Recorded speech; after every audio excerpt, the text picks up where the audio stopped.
কিছু মানুষ আপনাকে ঠিক ততটুকুই ভালোবাসবে যতটুকু আপনাকে সে ব্যবহার করতে পারবে। এই কথাটা শুনতে সহজ, কিন্তু যখন এটা নিজের জীবনে ঘটে তখন বুকের ভেতরটা কেঁপে ওঠে। তারা আসে নরম হাসি নিয়ে, মিষ্টি কথায় ভরা কণ্ঠস্বর নিয়ে। তারা বলে, তুমি ছাড়া আমার জীবন অর্থহীন। তারা বলে, আমি তোমাকে ছাড়া বাঁচতে পারবো না। তারা এমনভাবে চোখের দিকে তাকায় যেন তোমার অস্তিত্বই তাদের সবচেয়ে বড় সম্পদ। আর তুমি বিশ্বাস করো, কারণ মানুষ যখন ভালোবাসতে চায় তখন সে সবচেয়ে সহজে প্রতারিত হয়। শুরুতে সবকিছুই স্বপ্নের মতো লাগে। তারা তোমার কথা মন দিয়ে শোনে, তোমার কষ্টে কাঁদে, তোমার সুখে হাসতে হাসতে কাঁপে। তারা তোমার জন্য সময় বের করে, তোমার জন্য ছোট ছোট উপহার আনে, তোমার জন্য রাত জেগে কথা বলে। তুমি ভাবো, হয়তো এবার সত্যি কেউ এসেছে, হয়তো এবার সেই মানুষটাকে পেয়েছো যে শুধু নেবে না, দেবেও, যে শুধু সুবিধা নেবে না, ভালোবাসবেও। কিন্তু ধীরে ধীরে সত্যটা উঠে আসে।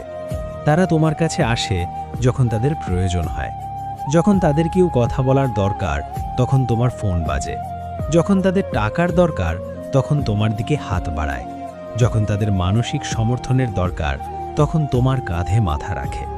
আর তুমি দিয়ে যাও তোমার সময়, তোমার শক্তি, তোমার টাকা, তোমার ঘুম, তোমার আত্মা।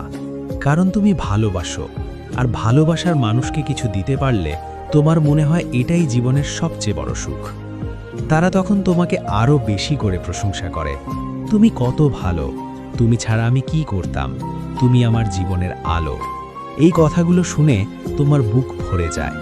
তুমি ভাবো তোমার ত্যাগ সার্থক, তুমি ভাবো এই মানুষটা তোমাকে সত্যি ভালোবাসে। কিন্তু একদিন এমন একটা সময় আসে যখন তোমার হাত খালি হয়ে যায়, যখন তোমার নিজেরও কষ্ট হয়, যখন তোমার নিজেরও সাহায্য দরকার হয়, যখন তোমার নিজেরও কাঁধের প্রয়োজন হয়, তখন তারা ব্যস্ত হয়ে যায়। ফোন ধরে না, মেসেজের জবাব দেয় না, অথবা দেয় কিন্তু ঠান্ডা কথায়, এখন সময় নেই, পরে কথা বলবো, আমারও অনেক সমস্যা। আর তখনই তুমি বুঝতে পারো, তাদের সেই অসাধারণ ভালোবাসা আসলে কখনোই অসাধারণ ছিল না। সেটা ছিল একটা লেনদেন, একটা ব্যবসা।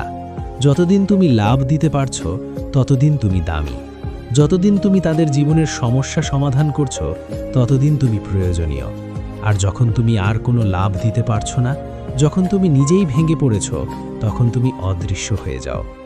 এটাই সবচেয়ে বেশি কষ্ট দেয়, কারণ তুমি ভেবেছিলে ভালোবাসা চিরন্তন। তুমি ভেবেছিলে কেউ একজন আছে যে শুধু তোমার জন্যেই আছে, কিন্তু শেষে বুঝতে পারো তুমি শুধু একটা সুবিধা ছিলে, একটা অস্থায়ী আশ্রয়, একটা মানসিক হাসপাতাল যেখানে তারা এসে ক্ষত সারিয়ে নিয়ে চলে যায়, আর তুমি পড়ে থাকো একা, রক্তাক্ত হৃদয় নিয়ে। এই উপলব্ধিটা এত তীব্র যে রাতে ঘুম আসে না। মনে হয় আমি কি এতটাই অযোগ্য ছিলাম, আমি কি এতটাই ব্যবহারযোগ্য ছিলাম? কেন আমি বুঝতে পারিনি? কেন আমি এত সহজে বিশ্বাস করেছিলাম? কিন্তু ধীরে ধীরে বুঝতে পারো, দোষ তোমার নয়, দোষ সেই সব মানুষের যারা ভালোবাসাকে ব্যবসা বানিয়ে ফেলেছে, যারা মানুষকে মানুষ হিসাবে দেখে না, সুবিধা হিসেবে দেখে, যারা যতক্ষণ লাভ থাকে ততক্ষণ ভালোবাসে, আর লাভ শেষ হয়ে গেলে চলে যায় যেন কোনোদিন তোমার জীবনে আসেইনি। এই ব্যথাটা শেখার মতো। এটা শেখায় যে সব হাসি সত্যি নয়, সব কথা আন্তরিক নয়, সব জড়িয়ে ধরা ভালোবাসার নয়, কিছু জড়িয়ে ধরা শুধু তোমার থেকে কিছু নেবার জন্য। তাই আজ যদি কেউ তোমাকে বলে আমি তোমাকে খুব ভালোবাসি, একবার থেমে ভাবো, এই ভালোবাসা কি তোমার উপস্থিতির জন্য নাকি তোমার উপযোগিতার জন্য? এই ভালোবাসা কি সুখে দুঃখে একই রকম থাকবে, নাকি শুধু তখনই থাকবে যখন তুমি কিছু দিতে পারবে? কারণ সত্যি ভালোবাসা কখনো হিসাব করে না। সত্যি ভালোবাসা বলে তুমি আছো, এটাই যথেষ্ট। আর যে ভালোবাসা শুধু লাভের ওপর দাঁড়িয়ে থাকে, সে ভালোবাসা একদিন নিঃশব্দে হারিয়ে যায়, ঠিক যেমন কুয়াশা সূর্যোদয়ের সাথে মিলিয়ে যায়। তুমি হয়তো আজ ভাঙা, তুমি হয়তো আজ ক্লান্ত, তুমি হয়তো আজ নিজেকেই দোষারোপ করছো, কিন্তু মনে রেখো, যে তোমাকে শুধু ব্যবহার করেছে সে কখনোই তোমার যোগ্য ছিল না।